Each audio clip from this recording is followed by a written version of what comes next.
There is much discussion in the Stoic community on the internet about how we should act and what habits we should have to become better and lead a virtuous life. However, very little is said about the habits we already have that are completely detrimental to our lives. Epictetus said the following: "There are two vices much blacker and more serious than the rest: lack of persistence and lack of self-control. Persist and resist." Epictetus knew that the key to living rightly is to persist and resist. Persistence means not ceasing to exert ourselves and act in the right way, even when we don't feel like it. It means developing new ways of behaving that make us better. Creating good habits is not easy, which is why we must be persistent. The other key is resistance. Resistance involves avoiding temptations and bad habits that destroy us. We must master our minds to avoid anything that does not add value. In this channel, there are several videos where I talk about good Stoic habits, but I haven't yet discussed the things we should avoid. What habits and customs in our daily lives should we resist? Now is the perfect time to start eliminating from your life anything that makes you worse off. Avoid negative emotions that distract you, or put an end to anything that prevents you from achieving your goals. In this video, I will talk to you about 9 habits that we all have in our daily lives, and that we must avoid if we want to live fully and happily. Before we begin, I would appreciate it if you liked the video, as it helps me spread this philosophy to more people. If you don't want to miss any videos, subscribe and hit the bell icon. 1. Stop wasting your time. Seneca said the following: "We are always complaining that our days are few and acting as though there would be no end to them." Seneca reflected a lot on the duration of life and came to the conclusion that many of us don't really live. We simply exist. We waste our time doing things that don't bring us anything and postpone what we have to do when we feel lazy. We act as if we were going to live forever and don't realize that time is the most valuable thing we have.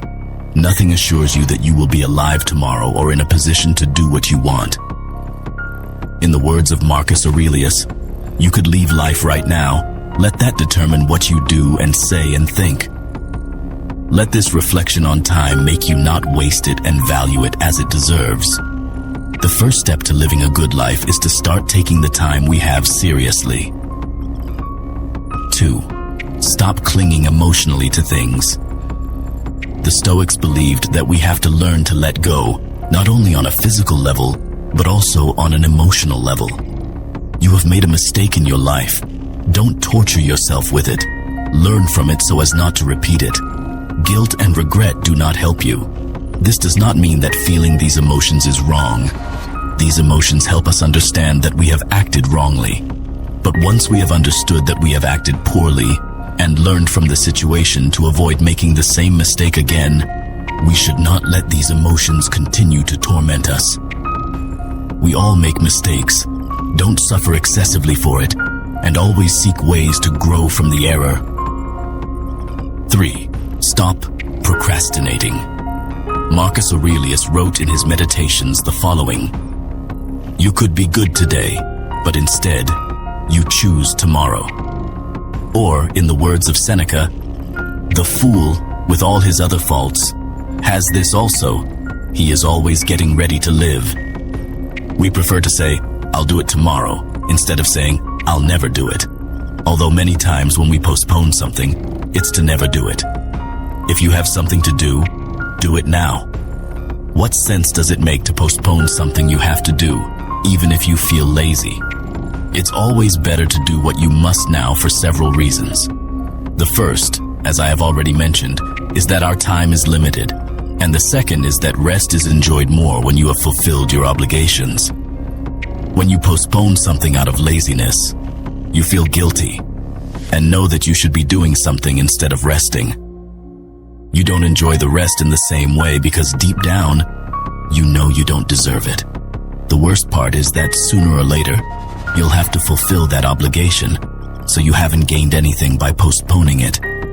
There are few sensations that surpass the satisfaction of a job well done, and for it to be done well, it implies doing it at the right time, not later.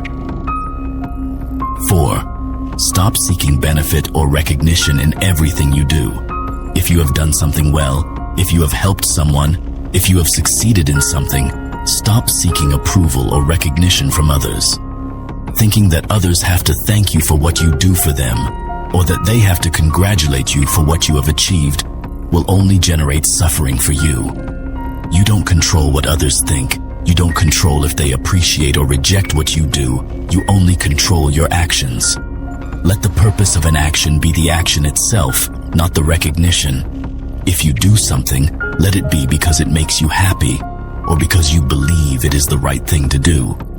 Recognition and congratulations from others often come after a job well done, but if no one recognizes your effort and work, it's okay. You didn't do it for that. You did it because it was what needed to be done.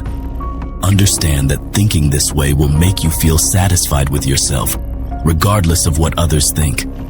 Focus more on giving your best. 5. Stop looking the other way. In Stoicism, one of the most important virtues is justice. Philosophers like Marcus Aurelius and Cicero talked extensively about this virtue in their works. To be just means to act towards others in the right way, to do what we ought to do. In the Meditations, Marcus Aurelius speaks about how injustices can also be committed when we do nothing. When an injustice is being committed, doing nothing and letting it pass makes us accomplices. A significant part of being just involves preventing injustices that occur around us, even if they are not caused by us. Stoics are individuals who avoid unnecessary conflicts, as they believe we should live in harmony with others. But there are situations where a Stoic cannot look the other way. The moment when an unnecessary conflict becomes a necessary one. And that moment occurs when an injustice is being committed against oneself or others. A Stoic must defend themselves without forgetting the 4 Stoic virtues: wisdom, justice, courage, and temperance. Although others may commit injustices, their actions are beyond our control. But our actions to prevent them are under our control, and this makes us responsible for acting. Evading that responsibility makes us accomplices to the injustice, even if it wasn't provoked by us. 6. Don't be afraid of change. Marcus Aurelius wrote the following in his Meditations: Everything's destiny is to change, to be transformed, to perish, so that new things can be born. Everything in life is subject to change, both the good and the bad. Trying to keep everything the same, apart from keeping you focused on something you cannot control, prevents you from discovering the abundance of opportunities that exist and may arise in your life. Do not fear these changes, for they are inevitable and beneficial. Instead of focusing on avoiding change, concentrate on adapting to it, on embracing the good that comes with the new things that appear in your life. Through change, we can become better, we can evolve. This does not mean we should reject the old or what we currently have in pursuit of changes in our lives. If we are content with what we have, it simply means we should not fear it, as we have the ability to adapt to whatever life presents us. 7. Stop being a slave. Seneca wrote the following: Show me a man who is not a slave. One is a slave to lust, another to greed, another to ambition, and all men are slaves to fear. There is no state of slavery more disgraceful than one which is self-imposed. Seneca was right in saying that we are all slaves to something. Often we don't even realize it. We have forgotten that to be truly free, we must have our minds fully under our control and be able to resist the temptations that arise in our lives. The best tool to achieve freedom and mastery over our minds is discipline. It may be harder for some than others, but we must all remind ourselves daily who is in charge, us or our impulses. Or in the words of Epictetus, no man is free who is not master of himself. 8. Stop settling for mediocrity. Strive for excellence every time you do something. In your life, ask yourself, have I given my best? If you look back on your life, you will realize that in many situations you did not give your best. The question is, why are you doing something that doesn't deserve your best? And if it does, why didn't you give it? Ask yourself this with everything you do, and always strive to do it to the best of your ability. We cannot control whether we succeed in what we do. We cannot control whether we win or lose. We cannot control whether we receive recognition for what we do. But it is within our control to exert maximum effort and give our best in what we do. Everything else that is beyond our control should not matter, because settling for mediocrity when you have the capacity to do something extraordinary is not worthy of you. 9. Don't let anxiety dominate you. In his meditations, Marcus Aurelius wrote the following: "Today I escaped anxiety, or no, I discarded it because it was within me, in my own perceptions, not outside." External events are not the cause of anxiety.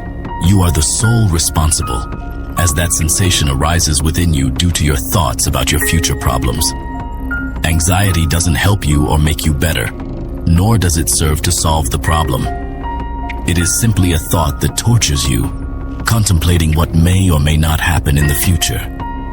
Realize that no matter what happens in the future, no matter how much uncertainty there is in your life, you have probably overcome worse situations before. Understand that you have the tools to combat anything negative that may come in the future. Differentiate between things you cannot control and things that are under your control, and consider the worst that can happen. In many cases, you will realize that the situation is less serious than you thought. Do you have any habits in your life that you want to eliminate? I look forward to your response in the comments. I hope this video helps you to break free from habits that we all have in our daily lives, and that do us no good.